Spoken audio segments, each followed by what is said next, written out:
My name is Richard Diamond. I'm a private detective. I charge a fee and trouble usually comes free. Listen while the makers of Rexall drug products and 10,000 independent Rexall family druggists bring you Dick Powell as Richard Diamond, private detective.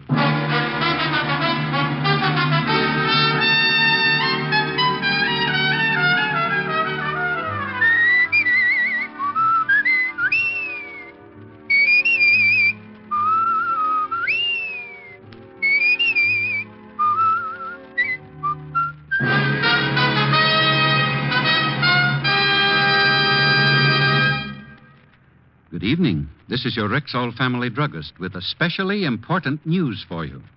This week's issues of the Saturday Evening Post, Life, Look, Collier's, and the Farm Journal carry a 2-page advertisement on Rexall's famous 1-cent sale that starts October 19th. You'll find 150 guaranteed Rexall products, every one of them offered at 2 for the price of 1 plus a penny. And that's not all. There are 53 other specials too good to miss.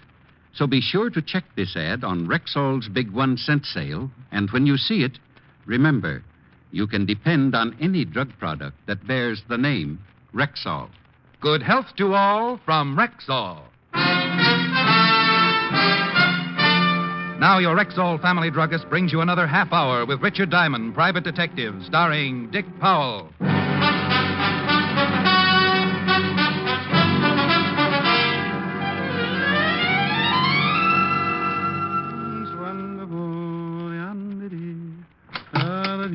Diamond?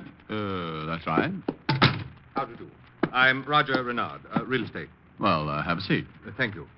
Let's get right to the point. Suits me. $100 a day plus expenses. Oh, yes, your fee. Well, it's not much, but it's all mine, and I love it. What's that racket? Nothing. Excuse me. Mr. Diamond, I'm being blackmailed. Well, happens in the best of families, especially in the best of families. Mr. Diamond, I'm engaged to marry a very wealthy widow. What's that clicking? Have you got a wild lifesaver in your mouth? I have false teeth, Mr. Diamond. Is that so amusing? When they start making bird calls? Yes. They're new. Just got them yesterday. Awful nuisance. Oh, well, you were engaged to some wealthy widow, last I heard. I don't appreciate your humor, Mr. Diamond. I happen to be very much in love with my fiancée. Sorry? It so happens that I dabbled in a rather, shall we say, off-color business in my younger days. Shall we say you mean? Perhaps it would be better, yes. 25 years ago, Mr. Diamond, I became rather discouraged working for a living, especially when I saw less gifted men enjoying the real fruits of life, having some education and a bit of charm. Excuse me again. You know, if you learned the Morse code on those things, it'd be the life of the party. Briefly, I courted wealthy women, predominantly widows who sought romance, flattery, etc. I married several times without bothering to obtain divorces in between. Oh, well, wait until the Reno Chamber of Commerce hears about you. In due time, the police caught up with me. My accumulated crimes cost me 8 years in jail. But when I was released, I decided to turn my talents toward more legal pursuits. Glory be, you're saved. Saved, indeed. Can you imagine what my fiancée would think if she learned of my past? She'd surely suspect my motives. And the irony is that I do love her deeply. Oh, I see. Well, who's the killjoy that shares your little secret? Now, that's the puzzle. Nobody in New York knows of my past. I haven't told a soul. But I received this letter in the morning mail. Here. See how smart you are. He gave me a square white envelope, the dozen for a quarter variety, and I slipped the letter out of it. It was typewritten and point by point looked like a pocket biography of a one-time Casanova. It ended up by ordering Renard to have a $100 bill ready that night when someone called Andy would be at his home to pick it up. I relaxed a little. The case began to look like the standard kind of blackmail as found in the detective's manual. I know you think $100 isn't much. Well, that all depends how often you have to pay it. I don't suppose you know who Andy is. I do not. Oh, well, that makes the next step pretty obvious, Renard. What's your address? Here's my card. I'll expect you at 9. Leave a candle in the window.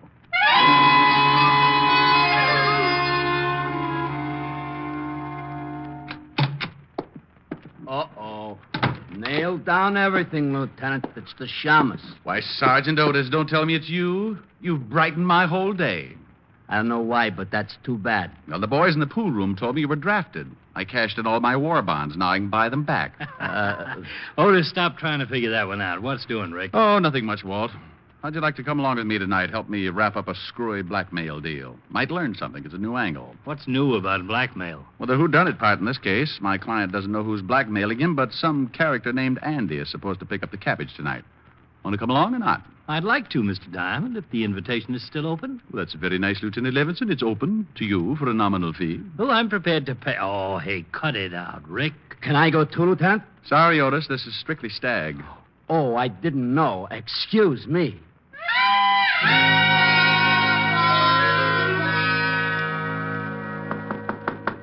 One moment. Oh, come in, Mr. Diamond. Who is this other gentleman? Roger Renard, meet Lieutenant Walt Levinson. The police. Mr. Diamond, I expressly told Take you it that- easy, Mr. Renard. I'm here unofficially. What time is it, Walt? Nearly 9. Quiet. I just heard something. Oh, relax, Walt, relax. Mr. Renard is suffering from a set of mechanized molars. Oh. Store teeth, huh? Yes, it has become unbearably embarrassing. Oh, would you gentlemen care for a drink while we're waiting? I'll take a double of anything. Oh, I don't think I'll have Oh, it. go ahead, Walt. Get an unofficial snootful. Wait. Oh, Sit tight, Renard. I'll get it. I'll cover you, Rick, just in case. A package for Mr. Raynard. Come right in, Andy. What do you mean, Auntie? My name's Sheldon. Are you Raynard? I'm Renard. Oh, sign here. I'll sign it, Renard. It looks like straight goods. We're getting anxious. All right, then. Here. Here's your package. Keep this side up. Okay, Sheldon. Sorry for the trouble. Here, catch. Hey, thanks. Thanks a million. False alarm. Hey, that's a screwy-looking package. Look at those holes all over the top. Can't imagine who would be sending me anything. Why don't you open it as long as we're killing time? Yes, good. Well, heavy cardboard. There. Rick, look. It's alive. It's a pigeon. Oh. All right, you. Talk. What are you yelling at that bird for? Well, I thought he might be a stool pigeon. Fantastic. Absolutely fantastic. Gentlemen, look at this nameplate on the bird's leg. Here, underneath the capsule. Says Andy. That must be the bird's name. Let me see that box it came in. Yep, there's a note. Listen to this. Mr. Renard, by now you have met Andy, my pigeon. You will please roll the $100 bill very tightly and place it in the capsule attached to Andy's leg. Then simply release him outdoors. Please check your watch, Mr. Renard. If Andy isn't safely home by 9:30, your secret will be turned over to the papers in the morning. You will hear from me again next week. No signature. How do you like that? You get it, Rick? Andy's a homing pigeon. Oh, don't explain it, Walt. Just pick out a nice, hard wall for me to knock my conceited head against. Mr. Diamond, it's almost 9:15. What shall I do? Well, here's my overpaid opinion, Renard. If you don't pay off, you know what'll happen. If you do pay off, we'll just keep working on the case and hope for the best. Rick, do you think we could... Walt, don't say it. The chances of following a pigeon between New York skyscrapers, especially at night, is strictly for radar, something we don't happen to have handy.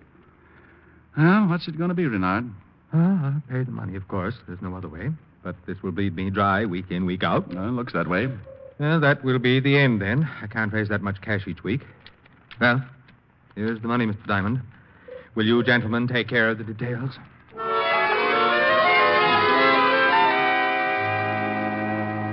There wasn't any use hanging around.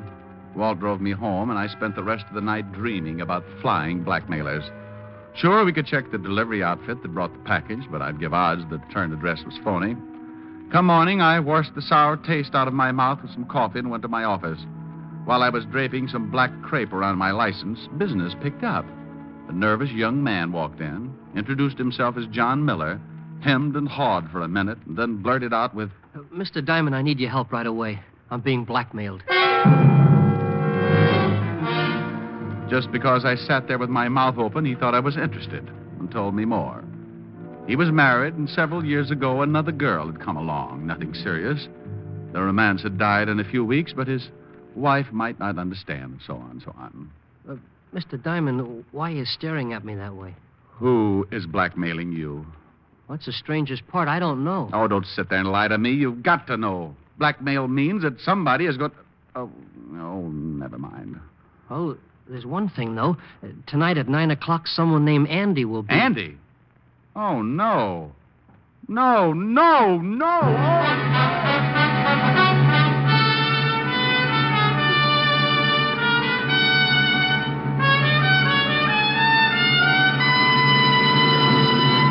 Before we continue with the adventures of Richard Diamond, here's a lady with a question for our Rexall family druggist.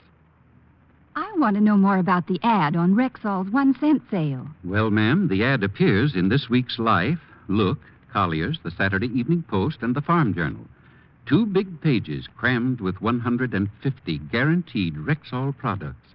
Every one of them offered to you during Rexall's famous 1-cent sale at 2 for the price of 1, plus a penny. Golly, what an opportunity to save. And that's not all. The ad also lists 53 other specials that can help you cut your cost of living to a minimum. Now, in front of every item, there's a little square so you can check what you need in advance. Well, I can use the ad as a shopping list. That's exactly what we intend it to be. It's your big chance to stock up for months in advance. Because on October 19th, the starting date of Rexall's 1-cent sale, you double your buying power simply by adding a penny. Where did you say the ad appears? In this week's Collier's, Look, Life, Saturday Evening Post, and Farm Journal. Look for it. And remember, you can depend on any drug product that bears the name Rexall. And now back to tonight's adventure with Richard Diamond, private detective, starring Dick Powell.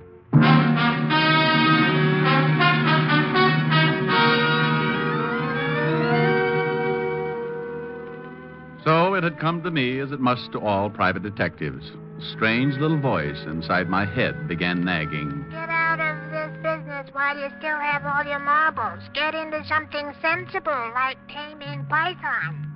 It wasn't enough to have one client being blackmailed by someone he didn't know. A second guy has to walk in with the same routine. And the payoff was that a certain miserable homing pigeon called Andy had a feather in the pie. A foul, that Andy. After a while, my second client, Miller, began to fidget in his seat. Probably because I began sharpening my letter opener. Mr. Diamond, do you feel all right? Oh, yes, I feel great, simply great. Just keep me away from open windows. I beg your pardon? Oh, forget it. Now, let's see now. You're being blackmailed, but you don't know by whom. And a certain Andy will be at your office by 9 o'clock tonight to pick up the money. Yes, that's right. Oh, well, now, Miller, I'll be kind. I won't tell you who Andy is right now. First of all, you tell me, do you know Roger Renard? Roger Renard? Mm-hmm. No, I don't believe so. Now, think hard, Miller. Small guy, bright blue eyes, cultured voice. No, I don't know anyone like that. Who is he? Well, he happens to be in the same hole you are. Andy paid him a visit last night. Really? Yeah. This is bargain basement day in blackmail. Oh, what do you know? Well, let me think. Renard. Now, look, I got a better idea. You just sit tight and leaf through my collection of unpaid bills. It'll keep your mind off your own worries. Oh, there's got to be an answer to this.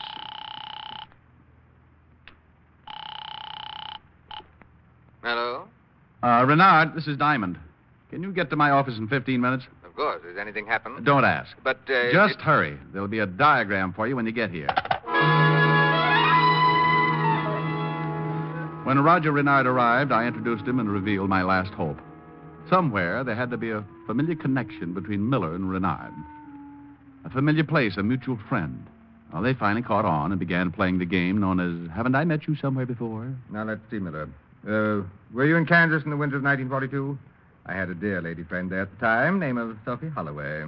Never been in Kansas. I spent 2 years in Seattle, though, 1938-39. No, never had the pleasure of being in Seattle. Pardon me. Bad job done on my new teeth. Oh. Now, about New York. Ever frequent the... And so it went on and on. If these guys had been stranded on a desert island 20 feet square, they probably never would have bumped into each other. But the fact remained. Somebody knew about the past of both and was using the same technique to blackmail them. An hour and 3 aspirins later, my head began to feel like a ping-pong ball, being smacked from Miller to Renard, from Renard to Miller, from Miller... I've done my best to stay away from physical exertion, and I must say that I've been rather successful at it. The devil take these artificial bicuspids. I go to all the expense of having New York's best oral surgeon work on my mouth, and then some incompetent dentist can't turn out a proper fitting denture. Well, we're not getting any place. I have an appointment in a few minutes. If you learn anything new, Mr. Diamond, you'll be sure to call me, won't you? If something doesn't happen soon, well, I just don't know. No, don't worry, Roger. We'll catch the culprit, or my name isn't, well, it doesn't make any difference anyway.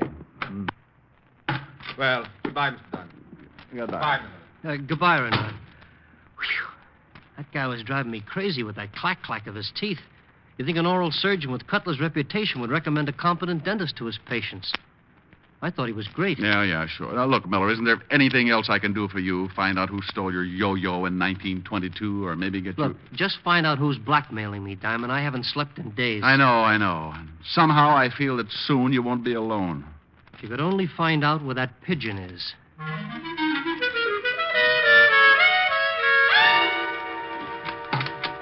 Hello, Pigeon.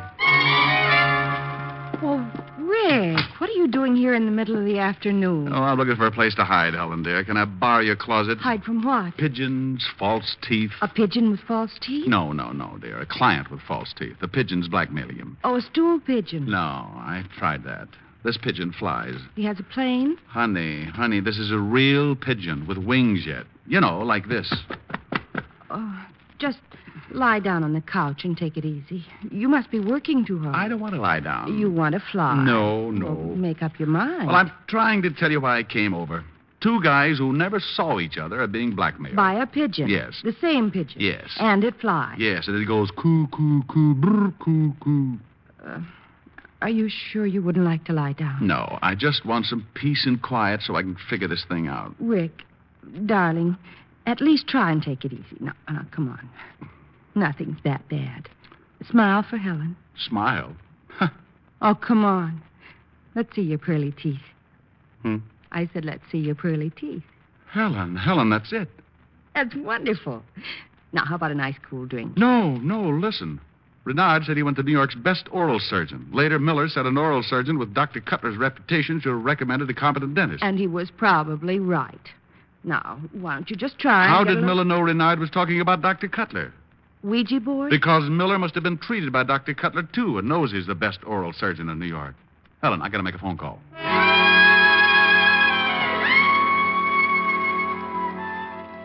I grabbed a phone book, looked up the office of Dr. Cutler, oral surgeon, then called Walt.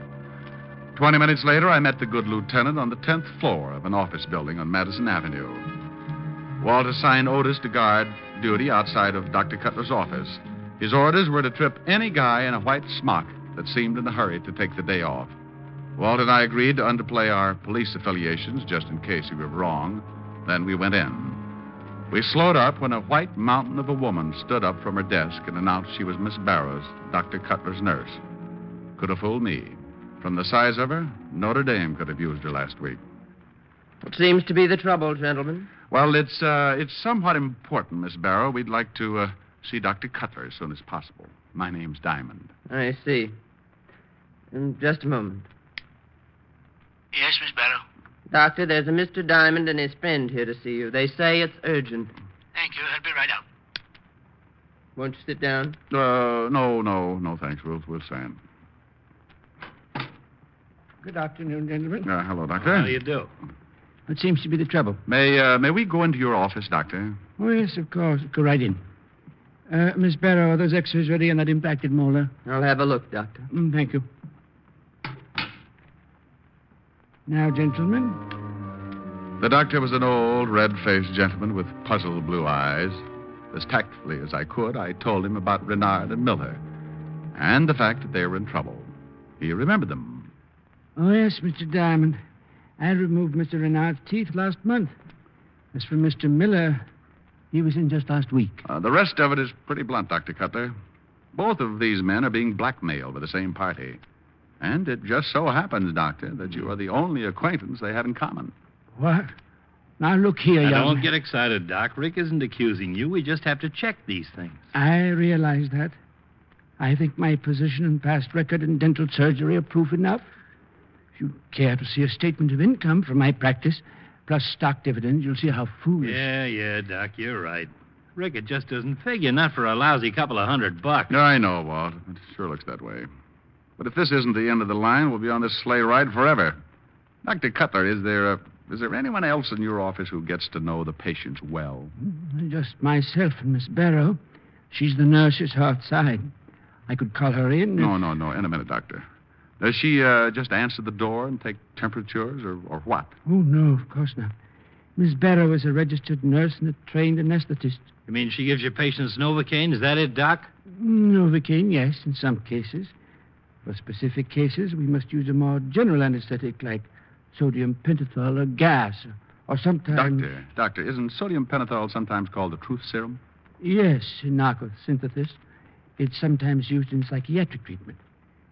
Some patients will answer any question truthfully under the influence of sodium pentothal. See, it weakens the conscious will and... The x-rays are ready, Doctor. That's Miss Barrow now. I'll call her. No. Don't do it, Doctor. Stall her. Just ask her to wait outside. I don't understand, but very well.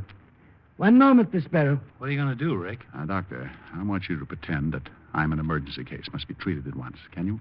Of course, but... Now, can you have your nurse give me something harmless instead of pentothal? Well, yes. Distilled water could be substituted. Well, we're in business.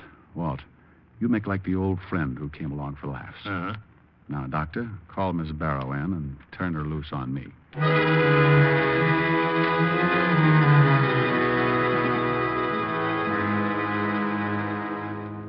Just relax in the chair, Mr. Diamond.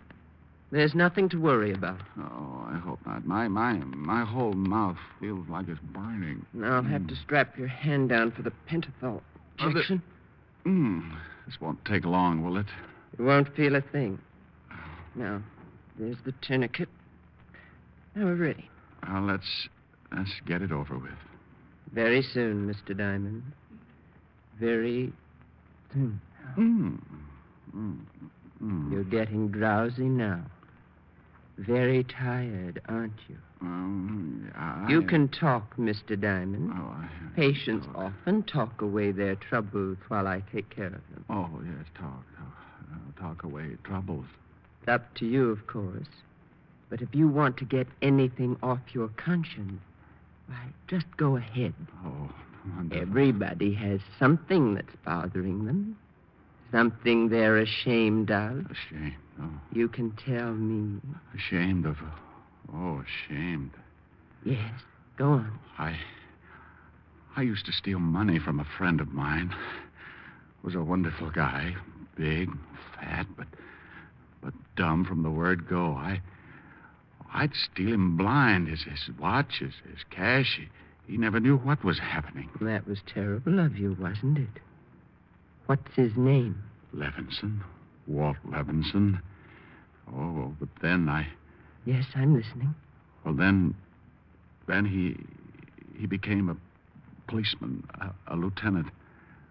One night he caught me stealing. I had to kill him. He was going to arrest me. And you escaped? Yes, escaped. But his ghost haunts me. In fact, Lieutenant Walt Levinson is sitting in the next room, badge and all. Okay, Miss Barrow, we've all heard enough. Andy's going to miss you. Come on, Walt. What? Why, you... All right, lady, hold it. Watch out, Walt. Walt ducked just in time to miss being scalded by the boiling pan of surgical instruments. But it gave her enough time to run out of the office. I had just freed myself when I heard a scream from the hall. Walt and I rushed out there and found Otis helping Miss Barrow to her feet. Gee, miss, I'm sorry I tripped you, but you was wearing a white smock and I got mixed up. I'm sorry, honest I am. Shut up, Otis. What? Otis, I don't know what to say. You doing this? Otis, you... Oh, Otis, you are without a doubt.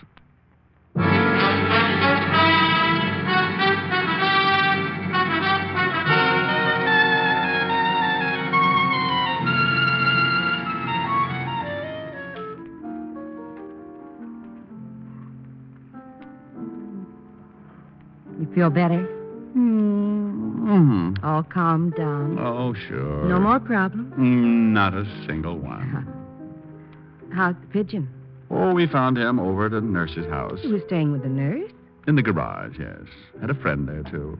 The nurse worked for Dr. Cutler, an oral surgeon. Well, I thought you said your client was the one with the false teeth. Well, that's right. Then what was the matter with the pigeon? Nothing.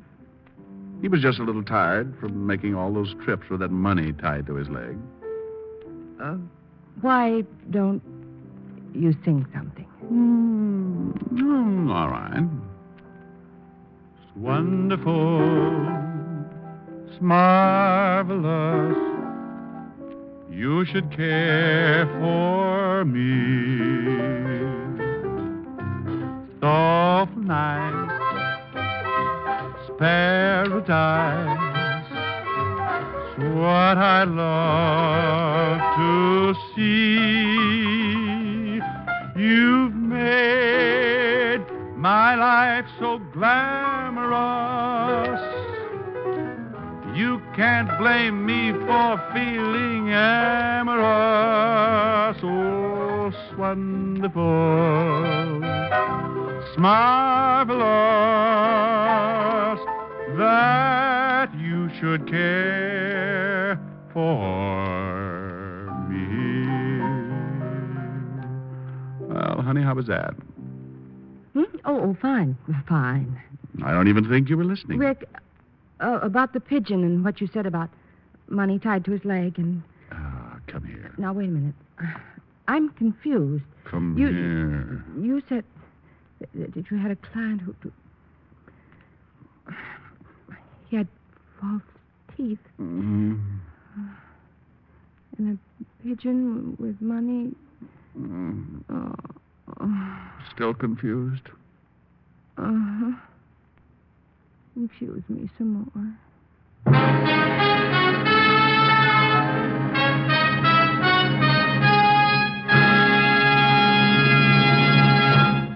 Again, here's your Rexall family druggist. You listeners will have at least one of these magazines in your home this week. Life, Look, Collier's, the Saturday Evening Post, or the Farm Journal. Pick it up and turn the pages till you come to the 2-page ad on Rexall's 1-cent sale that starts October 19th. Take a long look at this opportunity to buy twice as much for just a penny more, because this ad lists 150 guaranteed Rexall products, all offered at 2 for the price of 1 plus a penny. In addition, there are 53 other sales specials you can't afford to miss. So check this ad on Rexall's big 1-cent sale, and remember, starting October 19th and continuing through October 23rd, you can buy twice as much for just a penny more. Good health to all from Rexall.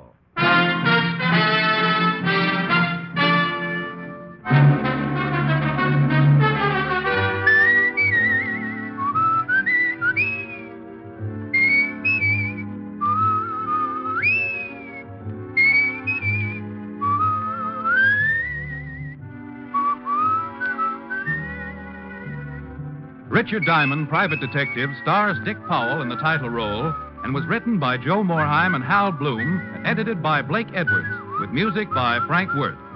Dick Powell's soon-to-be-released picture is the Metro-Goldwyn-Mayer production, Right Cross, in which he co-stars with June Allison and Ricardo Montalban. Featured in tonight's cast were Ted Osborne, Wilms Herbert, Arthur Q. Bryan, Bob Sweeney, D.J. Thompson, and Virginia Gregg. Richard Diamond, Private Detective, is produced and directed in Hollywood by Jaime Del Valle.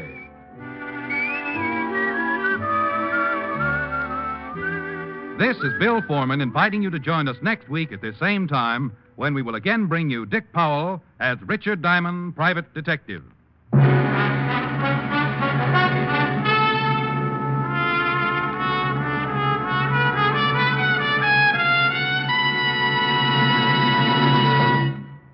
Check the double-page ad in this week's Life, Look, Collier's, Saturday Evening Post, and Farm Journal on Rexall's 1-cent sale that starts October 19th. Mark the date on your calendar. It's your chance to buy 2 top-quality, guaranteed Rexall products for the price of 1 plus the penny.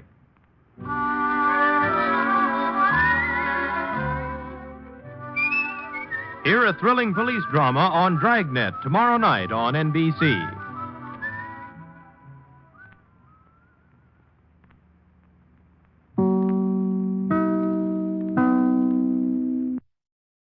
Another case closed for Richard Diamond.